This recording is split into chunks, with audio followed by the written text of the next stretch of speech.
স্বামী স্ত্রী সহবাসের পর কি কি কাজ করা যাবে এবং কি কি কাজ করা যাবে না, দয়া করে একটু বলতেন, অনেক উপকার হতাম। আমাদের সামনেই শাবান মাস আসছে, আমরা ইবাদতের জন্য শাবান মাসে কি কি প্রস্তুতি গ্রহণ করতে পারি? আলহামদুলিল্লাহ, আমরা শাবান মাসে একবারে দ্বারপ্রান্তে চলে আসছি। খুব শীঘ্রই শাবান মাস শুরু হতে যাচ্ছে। শাবান মাস এমন একটা মাস যেটা নফল রোজার জন্য আদর্শ মাস। নবীজি সাল্লাল্লাহু আলাইহি সাল্লাম শাবান মাসে যত রোজা রাখতেন, অন্য কোনো মাসে এত রোজা রাখতেন না। রমজান তো পুরো মাসটাই রোজার মাস, সেটা বাদ। ওইটা বাদ রেখে যদি চিন্তা করা হয়, তাহলে অন্য 11 মাসের মধ্যে নবীজি সাল্লাল্লাহু আলাইহি সাল্লাম সবচেয়ে বেশি রোজা রাখতেন, নফল রোজা রাখতেন যে মাসে, সেটার নাম কি? শাবান মাস। সেই মাসটা আমাদের একেবারে দোরগোড়ায় চলে আসছে। এই জন্য শাবান মাসের করণীয় হলো সাধ্য অনুযায়ী বেশি বেশি নফল রোজা রাখা। সাধ্য অনুযায়ী বেশি বেশি নফল রোজা রাখা। আর কিছু পারেন আর না পারেন, সোমবার বৃহস্পতিবার রোজাগুলো রাখেন, আইয়াম বীজের চাঁদের 13, 14, 15 এই 3টা দিনের রোজা রাখেন। এর বাইরে পারলে 1টা 2টা রোজা হলেও রাখেন, কারণ নবীজি শাবানের পুরো মাসই প্রায় রোজা রাখতেন। একাদিসে আসছে কানা ইয়াসুমু শাবানা ইল্লা কালিলা। নবীজি শাবানের কয়েকটা দিন, শেষের দিনগুলো বাদে প্রায় সবগুলো দিন রোজা রাখতেন। সেখানে আপনি 1টা 2টা রোজা হলেও রাখার চেষ্টা করেন। এটা হলো শাবান মাসের প্রধান আমল। এছাড়া বাকি রুটিন আমল যা আছে তা, অন্য নামাজে মাসে 5 ওয়াক্ত নামাজ আছে, এই মাসেও 5 ওয়াক্ত নামাজ আছে, অন্য মাসে যা যা আছে এ মাসেও তা আছে। এ মাসে এক্সট্রা বলতে একটা জিনিস আছে, সেটার নাম হলো নফল রোজা বেশি বেশি রাখা। এছাড়া লাইলাতুন নিসফি মিন শাবান বা মধ্য শাবান রজনের ফজিলত, সেটাও কিছুটা সাব্যস্ত আছে। যতটুকু সাব্যস্ত আছে ততটুকু এটার গুরুত্ব আরোপ আমরা করবই, কিন্তু এর বাইরে পুরো মাসব্যাপী করার জিনিস একটাই, সেটা হলো নফল রোজা। আল্লাহ আমাদেরকে আমলের তৌফিক দান করুন। কোন এক বড় বক্তা বলেছেন, স্বামী স্ত্রী গোসল ফরজ হলে তারা নাপাক নয়, ইমানদার নাকি নাপাক হয় না। নামাজ পড়ার আগে গোসল করে নামাজ পড়তে পারবে, তার আগে সব কাজ করতে পারবে। আমার প্রশ্ন হলো, গোসল ফরজ হয়ে গেল, কিন্তু তারা ফরজ গোসল না করে মারা গেলে কি তারা জাহান্নামী হয়ে মারা যাবে? না, জাহান্নামী হওয়া তো সহজ বিষয় না, বা এরকম ঠুনকো বিষয় বা একটা অযৌক্তিক কারণে আল্লাহ তাআলা কোনো মানুষকে জাহান্নাম দিবেন না। কারো গোসল ফরজ হয়েছে, স্বামী স্ত্রী গোসল ফরজ হয়েছে, কারো স্বপ্নদোষ হয়েছে গোসল ফরজ হয়েছে, যে কোনোভাবে গোসল ফরজ হয়েছে। গোসল ফরজ হওয়ার পর পরবর্তী যে নামাজ আছে তার আগে আগে গোসল করা তার জন্য ফরজ, কারণ তাকে নামাজ পড়তে হবে। যদি সে পরবর্তী নামাজ আসার আগে আগে সে গোসল করার নিয়ত ছিল, বাট তার আগে তার মৃত্যু এসে যায়, তার কোনো দায় আল্লাহর কাছে নাই, কারণ সে কোনো অন্যায় করে না। ফরজ গোসল অবস্থায় মারা গেলে তার জন্য কোনো গুনাহ হবে না, তার গোসল তো দেওয়া হবেই। তার নামাজের জন্য গোসল করা লাগতো, সে নামাজ আসার আগে দুনিয়া থেকে সে চলে গেছে, তাহলে ওই দায়ও আল্লাহর কাছে তার আর নাই। হ্যাঁ, যদি এমন হয় নামাজের ওয়াক্ত হয়েছে, ওয়াক্ত অনেকখানি চলেও গেছে, সে অবহেলা করছে, অলসতা করছে, গোসল করার নিয়তি নাই, নামাজ পড়ার নিয়তি নেই, তাহলে তা দায় আছে। আর এর বাইরে এই যে যেটা বলেছেন যে মুসলমান কখনো নাপাক হয় না, না, মুসলমান পাক নাপাক সবই হয়। মুসলমান হলে একেবারে ওই যে খ্রিস্টানদের মতো, যে আমরা খ্রিস্টান, তা খ্রিস্টানরা মনে করে যে তারা খ্রিস্টান হয়েছে, তারা তাদের কোনো পাপের দায় নিতে হবে না, তাদের সমস্ত পাপের দায় তাদের নবী নেবে, এরকম একটা বিশ্বাস তাদের মধ্যে আছে, যার কারণে তারা কোনো পাপ করতে চিন্তা করে না, যা খুশি তা করে।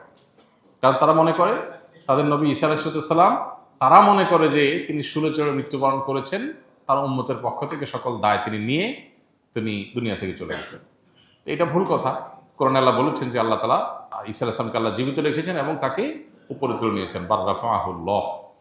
তো এই জন্য মুসলমানদের মধ্যে কেউ যদি মনে করে যে মুসলমান কখনো নাপাক হবে, এটা ভুল বিশ্বাস। অবশ্যই নাপাক হবে, কোরআন হাদিসে বড়ি বড়ি আয়াত এবং হাদিসের প্রসঙ্গে আছে। কেউ বললে এটা তার মূর্খতা ছাড়া কিছু না, যদি এইভাবে কেউ বলে থাকে। আমি মেহেদি হাসান সাকিব, যশোর মনিরামপুর থেকে। আমার প্রশ্ন হলো, আমি নিয়মিত নামাজ পড়ি, কিন্তু আমার পড়া দেখে মসজিদে কিছু মুরব্বী মজা করে, ঠাট্টা করে, কারণ আমি বুকের উপরে হাত বাঁধি। এখন যারা বা যে মুরব্বীগুলো আমাকে নিয়ে মজা বা ঠাট্টা করে, তারা কি অপরাধ করছে না? তাদের ব্যাপারে কিছু বলবো। ভাই, আমরা হাত কি নাভিতে বাঁধবো না বুকে বাঁধবো, এটা নিয়ে ওলামাদের মত পার্থক্য আছে। হানাফি মাযহাব অনুযায়ী নাভির নিচে হাত বাঁধবে, আর অন্যান্য ওলামা ইকরামের অনেকেই বুকে হাত বাঁধার কথা বলেন। এই উভয় মতের সপক্ষে একেবারে সুস্পষ্ট এবং একেবারে বিশুদ্ধ দলিলের পরিমাণ খুবই কম। এই বিষয়ে যদি আপনি বিস্তারিত জানতে চান, তাহলে সেক্ষেত্রে ডক্টর আব্দুল্লাহ জাহির রহমাল্লাহ খুব একটা ছোট্ট ছোটি বই লিখেছেন, এবং উনি যেহেতু হাদিস বিভাগের প্রফেসর ছিলেন ইউনিভার্সিটিতে, হাদিসগুলো অ্যানালাইসিস করে তিনি লিখেছেন সালাতে কোথায় হাত বাঁধবেন, ছোট্ট ছোটি বই। এটা পড়লে আপনার কাছে ধারণা পরিষ্কার হয়ে যাবে। এইটাকে কেন্দ্র করে যদি কোনো তরুণকে বা কোনো মানুষকে বুকে হাত বাঁধে, এই জন্য তাকে নিয়ে ঠাট্টা বিদ্রুপ করে, তাহলে অবশ্যই অন্যায় করছে। কারণ যিনি বুকে হাত বাঁধছেন, তিনি ওলামাদের ইজতিহাদের উপরে, কিছু হাদিসের উপরে ভিত্তি করে তিনি আমল করার চেষ্টা করছেন। তো এইটাকে বিদ্রুপ করা, মানুষটা কি কখনো বেনামাজিকে নিয়ে বিদ্রুপ করেছেন? দুর্ভাগ্য আমাদের, বেনামাজিকে নিয়ে বিদ্রুপ হয় না, কিন্তু বিদ্রুপ হয় কাকে নিয়ে? নামাজের বুকে হাত বাঁধলে। এটা খুবই দুর্ভাগ্যজনক ব্যাপার যে আমরা সমাজে অন্য মতের মুসলমান ভাইদেরকে সহ্য করতে পারি না। সাহাবীরা কিন্তু সহ্য করতেন। ১৫০০ বছর আগে সাহাবীরা এতটা উন্নত ছিলেন চিন্তা চেতনায়, মন মানসিকতায়, যে ভিন্ন আরেকটা মত দেখলে তারা সহ্য করতেন। বাট আমাদের মধ্যে এটা কমে গেছে, খুবই দুর্ভাগ্যজনক একটা বাস্তবতা।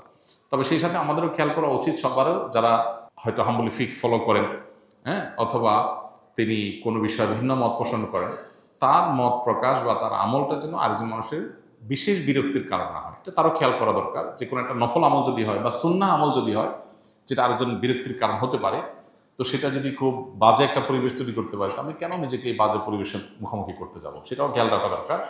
আর কোনোভাবেই ভিন্ন আমল দেখলে সেটাকে বাঁকা চোখে দেখা, ঠাট্টা বিদ্রুপ করা, বিরুদ্ধাচরণ করা, এটা অবশ্যই অন্যায় এবং গর্হিত, সে যেই করুক না কেন, যেই গ্রুপ করুক। শামীম হোসেন সরকার, আপনি ইউটিউবে প্রশ্ন করেছেন, পৃথিবীর বাইরে যদি কোনো মুসলমান মহাকাশচারী যায় তাহলে তার নামাজ পড়ার বিধান কি? দেখুন, তিনি যেখানে আছেন, যদি সেখানে সূর্য উদয় অস্তয় তিনি না দেখেন, তাহলে অনুমান করে তিনি যত সময়ের ব্যবধান করে ফজর থেকে নিয়ে এশা পর্যন্ত সালাত আদায় করতেন, সেরকম সময়ের ব্যবধানে অনুমান করে করে তিনি সালাত আদায় করবেন। কিয়ামতের আগে এরকম পরিবেশ তৈরি হবে যে রাত অনেক দীর্ঘ হবে, তখন কিভাবে মানুষ সালাত আদায় করবে? নবী সাল্লাল্লাহু আলাইহি ওয়াসাল্লাম সে সম্পর্কে এই পরামর্শ দিয়েছেন। একই কথা প্রযোজ্য হবে মহাকাশচারী মুসলিমের ক্ষেত্রে। এমনি রমজান হয়েছে, আপনি ইউটিউবে প্রশ্ন করেছেন, আমি বিমান বাহিনীতে আছি, আমাদের ইউনিফর্মের প্যান্ট টাকনুর নিচ পর্যন্ত পরা বাধ্যতামূলক, এক্ষেত্রে আমার করণীয় কি? এটি যদি আপনার জন্য বাধ্যতামূলক হয় তাহলে তো এটা আপনার জন্য ছাড় রয়েছে, কিন্তু এ ধরনের চাকুরি করার আগে ভাবা উচিত। আজ ঈমান নিয়ে আল্লাহ তাআলার বিধিবিধান সহ চলা অনেক কঠিন হয়ে গেছে। যে কোনো জায়গায় যাই আমাদের জন্য পৃথিবীটা সংকীর্ণ হয়ে আসছে। আর এটি হলো রাসূল আকরাম সাল্লাল্লাহু আলাইহি ওয়াসাল্লামের ভবিষ্যৎবাণী। তিনি বলেছেন, দুনিয়া ইমানদারের জন্য জেলখানার মতো হয়ে যাবে, এখানে মন মতো চলতে পারবেন না, যেদিকে যাবেন বাধা। এগুলোকে উপেক্ষা করে চলতে হবে। যদি আপনার জন্য বিকল্প কোনো পথ খোলা না থাকে, বাধ্য হয়ে আপনাকে এটা করতে হয়, ইনশাআল্লাহ আল্লাহ তাআলার কাছে আপনি পাকড়াও হবেন না এবং এর কারণে আপনার কোনো গুনাহ। দেখেন, স্বামী স্ত্রী শারীরিক সম্পর্ক করার পর প্রথম কাজ, গোসল করার আগ পর্যন্ত তারা নামাজ পড়তে পারবে না। দ্বিতীয় কাজ, তারা কোরআন তেলাওয়াত করতে পারবে না, স্পর্শ তো করবে না, কোরআন পড়বেও না। তৃতীয় কাজ হলো তওয়াফ করতে পারবে না, মসজিদে প্রবেশ করতে পারবে না।